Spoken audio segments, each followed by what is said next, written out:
Assalamualaikum warahmatullahi wabarakatuh. Halo Sobat Konseling dimanapun berada, bagaimana kabarnya? Semoga dalam keadaan baik-baik saja ya. Kembali dengan saya Ahmad Badarudin, Sarjana Pendidikan Bidang Bimbingan dan Konseling di channel AB Koto 419. Nah, kali ini kita akan membahas tentang mengenal dunia kampus. Nah, bagi Sobat Konseling yang mau lulus sekolah, yang ingin masuk perguruan tinggi, yang ingin tahu tentang dunia kampus, ini ada beberapa istilah umum yang harus diketahui di kampus ya. Jadi agar dari sekarang sudah mempersiapkan diri dan mengetahui, jadi ketika masuk perguruan tinggi atau masuk kampus tidak terlalu canggung karena sudah mengenal dari sekarang apa saja sih yang perlu diketahui di dunia kampus begitu ya.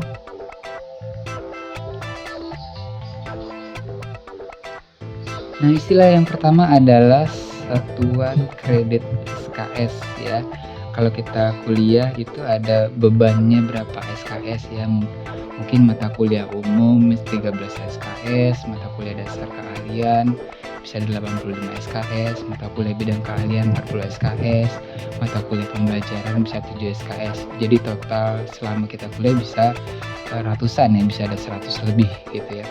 Nah, kemudian ada namanya KRS. Kalau tadi untuk SKS itu kalau di sekolah namanya jam pelajaran. Nah, kalau di perguruan tinggi namanya SKS. Nah, sekarang ada KRS ya, Kartu Rencana Studi. Kartu Rencana Studi ini adalah mata kuliah yang kita ambil selama 1 semester.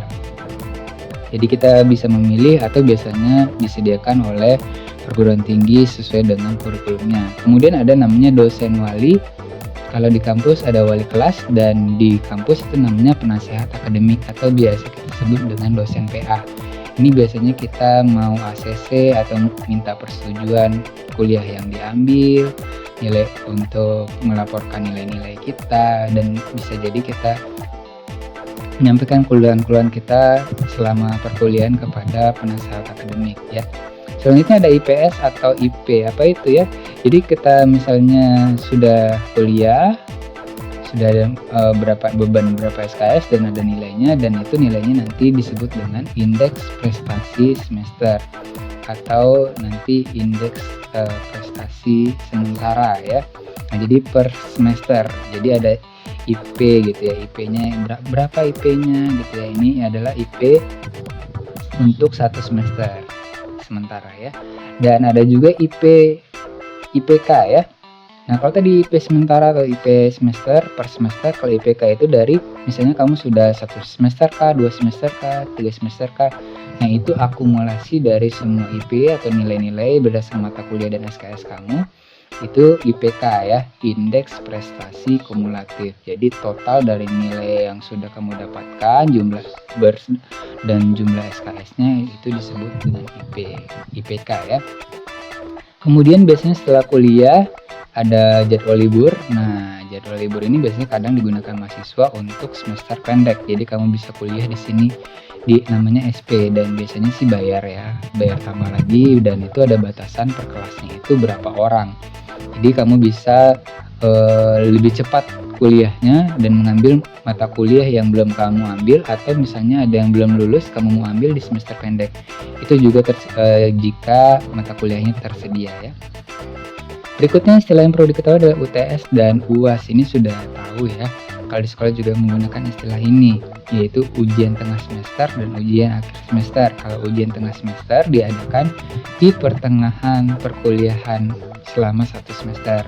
UAS adalah ujian akhir semester, di mana kamu akan diuji semua mata pelajaran atau mata kuliah yang diajarkan dalam 1 semester tersebut akan diujikan. Nah, nanti hasil ini akan menjadi IPK. Nah, setelah itu akan ada penilaian yang digunakan, dan penilaiannya itu A, B, C, D. Ada A+, ada A-, B+, ada B-, ada C gitu ya.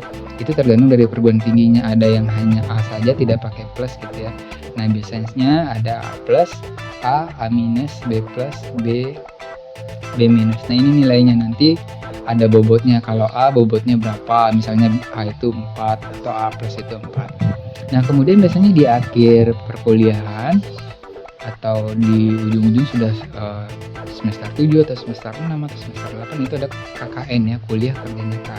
Jadi ini adalah implementasi atau implikasi dari teori-teori yang kita pelajari di kampus itu kita terapkan di masyarakat dengan berbakti atau melakukan pengabdian masyarakat. Tentunya KKN ini juga ada nilai yang akan dikejar ya.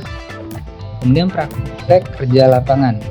Nah, kalau tadi untuk KKN itu pengabdian masyarakat, praktek kerja lapangan ini langsung kita kerja di bidang-bidang yang sesuai dengan jurusan kita. Misalnya jadi praktek di mana gitu, apakah di perusahaan, apakah di lembaga pemerintahan, langsung bekerja nyata gitu ya.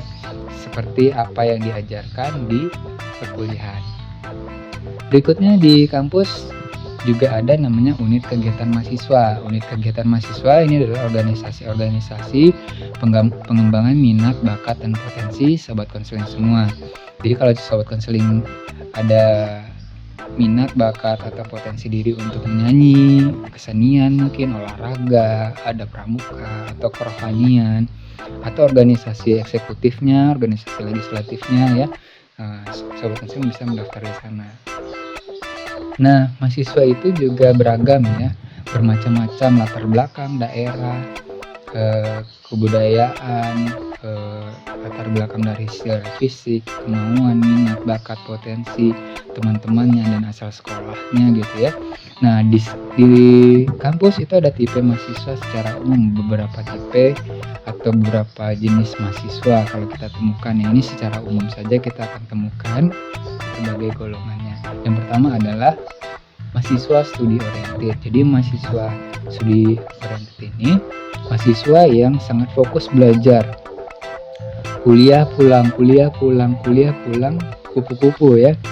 Kuliah untuk belajar saja atau ke perpustakaan saja, habis itu pulang. Sampai di rumah atau sampai di kosan itu belajar banyak sekali buku-bukunya gitu ya. Biasanya kutu buku ya, dan biasanya pengen nilai yang bagus gitu. Dan kemudian yang kedua adalah mahasiswa hedon. Mahasiswa hedon ini adalah mahasiswa yang berpusat kepada kesenangan. Kalau tadi mahasiswa studi oriented berpusat kepada pembelajaran, hasil belajar, nilai gitu ya, cita-citanya. Kalau mahasiswa hedon yang penting dia bagus tidak bagus kuliahnya, mereka menikmati kehidupan yang sesuai dengan nafsu mereka, apakah hiburan malam, apakah suka-suka main-main, nongkrong-nongkrong gitu ya.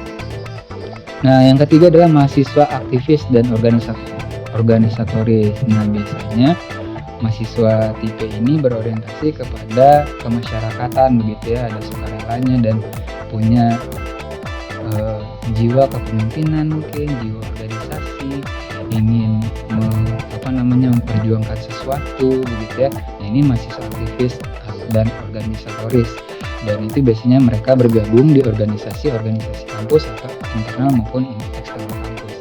Yang keempat, jangan kaget kalau misalnya ada mahasiswa yang berjualan, berbisnis, dan berwirausaha ya.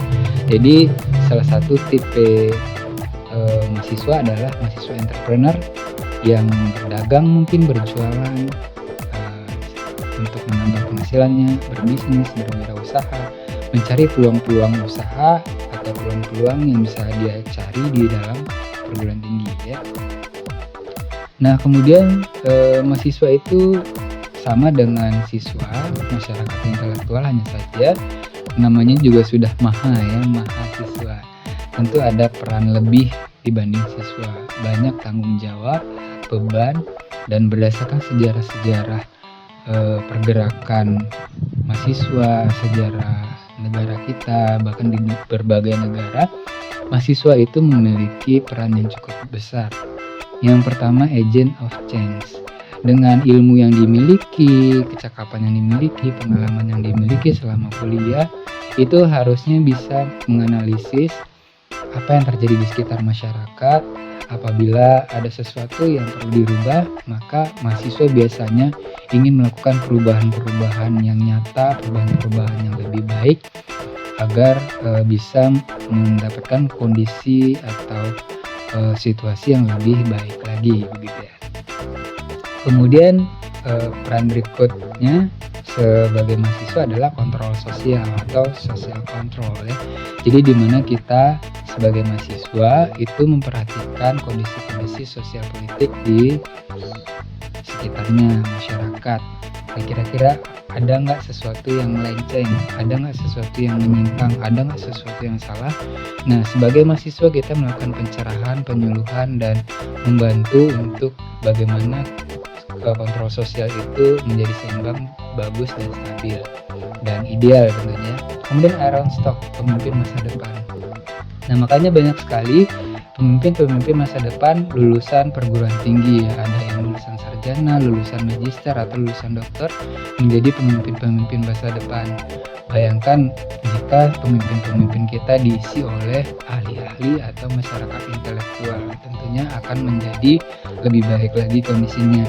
Jadi bagi mahasiswa, calon mahasiswa dengan peran tersebut akan membantu kondisi bangsa kita ini ya.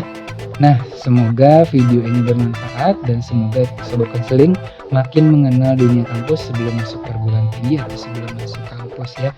Semoga videonya bermanfaat. Jika bermanfaat silakan di-share di media sosialnya. Jika kurang bermanfaat silakan dituliskan kritik, pendapat, dan sarannya di kolom komentar. Please like, comment, share, dan subscribe.